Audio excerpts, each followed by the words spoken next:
আসসালামু আলাইকুম। গতকালকে এই মাঠেই তাফসিরুল কোরআন মাহফিল হচ্ছে ২ দিনব্যাপী।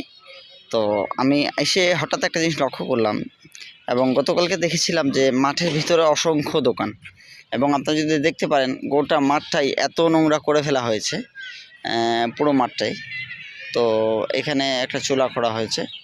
তো আমার একটা প্রশ্ন যে মানুষ যে ইসলাম শিখবে, দেখা গেছে যে খোদ মাঠের মাঝখানে তাফসির হচ্ছে এবং মাঠের সাইডগুলোতে দোকান।